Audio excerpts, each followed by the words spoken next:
Alright, so what's up, everybody? So let's get right into it, man, because there's a lot to talk about in this fight. You know, first off, bro, I gotta start off by telling you guys that I did not watch the whole fight, man. I got home kind of late, and I caught this thing from the third round on. You know, when I jumped on and I saw it, I saw that Boacek had already had a knockdown on Vergil right in the first round, and then they showed the replay, and I saw that it was originally not called a knockdown, but then they overturned it. And then Boacek got two knockdowns in this fight, and they were both more flash off balance type of knockdowns. Vergil was never hurt in this fight, but still, with that being said, you still count those knockdowns the same. Let's address the elephant in the room, bro. Everybody's out here calling robbery in this fight, and I'm not gonna disagree with anybody that's calling this fight a robbery. As from what I saw from the third round on, if you were to ask me who won this fight, I would have to say that Boacek won the fight, bro. It was very, very close. Don't get me wrong. Um, whoever's calling a robbery, like I said, I'm not gonna disagree with you guys, but I'm not gonna call this thing a robbery, bro, because it was such a close fight. Um, that this thing could have gone either way. What I'm trying to say is that I do think that Boacek won, bro. He got the two knockdowns. You gotta call those. You gotta count those. And then it just wasn't that. He put up a hell of a fight, bro. He landed some big shots on Vergil. He did his thing in there. But then, and I do think that he won the fight from what I saw, right? Like I told y'all from the third round going on. But then at the same time, bro, I could also see how they would give Vergil the win. You know what I'm saying? Because even though he got dropped twice, right? He got dropped twice. He was never hurt. Whereas Vergil, he did hurt Boacek in this fight a couple of times, bro.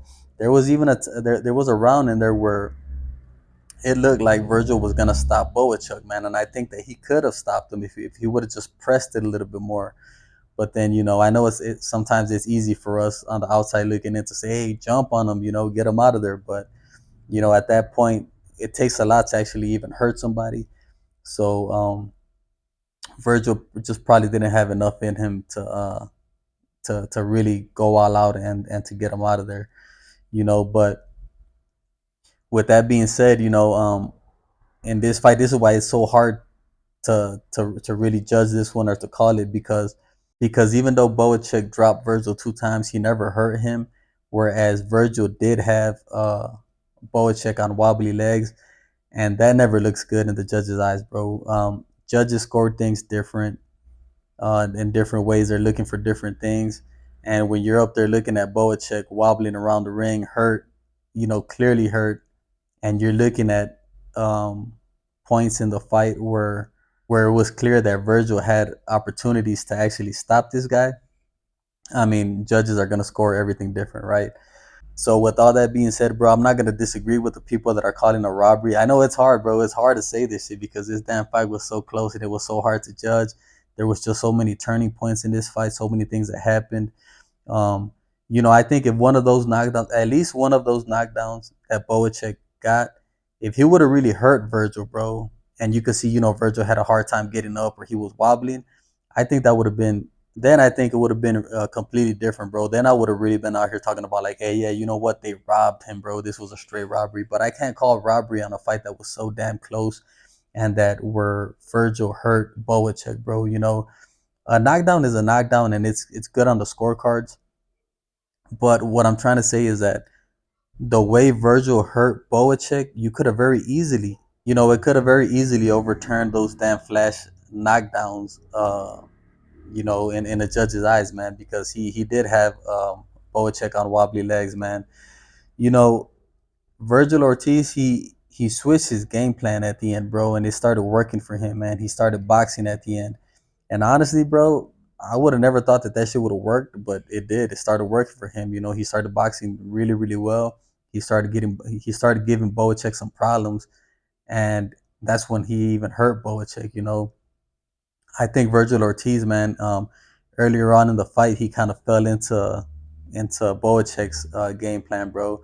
And in those close quarters, man, I think Vergil Ortiz needed to let go his right hand a little bit more, man. I think that right hand would have worked wonders for him, man. I just think that he needed to try to time Boachek's punches, bro. When Boachek was punching, he should have tried to punch with Boachek, with the right hand, because I think Boachek knew that the left hand was coming.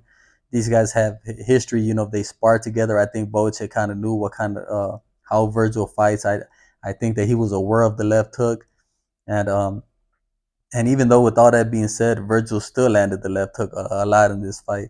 But I think the right hand was the ticket. But yeah, it was a good fight, bro. It was a very very good fight. Very close fight, a hard one to call, like I said.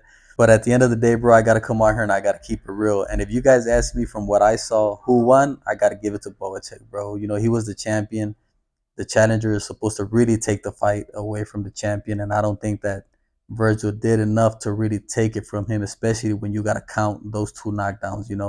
I know they were flash knockdowns, off balance type of knockdowns, but still, you count those in the scorecards.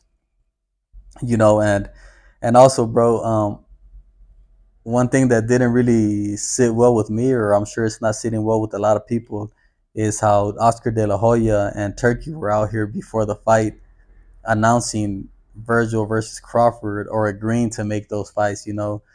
Um, could there have been a little bit of corruption in this fight? Hell yeah, absolutely, bro. Especially when you guys are making it evident before the fight, planning other fights, and then you guys did that shit, and that shit came back to bite you in the ass, especially when the champion dropped Vergil Ortiz 2 times and shit, and it was a very close fight, and then you guys declare Vergil the winner, and of course that shit is not gonna sit well with people, bro. I don't know what the hell they were thinking doing that shit, but it is what it is, man. So I guess we're gonna get Vergil versus Crawford next, and that's just a big mismatch, bro. Crawford is gonna pick Vergil apart.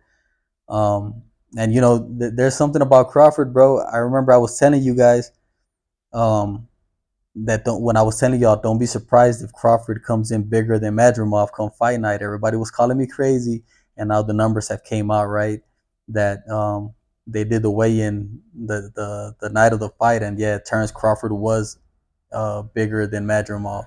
I'm telling y'all, bro, Snack is doing something weird over there, to where they're doing something to where their fighters can drop crazy amounts of weight and then rehydrate these big numbers, and then still be able to perform in the fight. But I got off topic a little bit, but I had to throw that in there, man. But yeah, let me know what you guys think, bro. Like I said, I caught this thing from the third round on. I didn't see the whole thing, and I was watching this thing as a pure boxing fan, bro. I really wasn't even trying to judge it. So I'm more interested to hear what you guys have to say, man. What do you guys think? Did they get it right? Was it a robbery? Go ahead and leave it down in the comment sections. As for me, I can't say that it was a robbery, because a robbery is more like, this fight was so close that it's hard to really scream robbery. But with that being said, if you ask me who won this fight, I'd have to give it to Boachuk, bro. I think he did enough to keep his belt, man. But leave me a comment, man. Make sure to subscribe to the channel, and I'll be on to the next one, man. I'm out.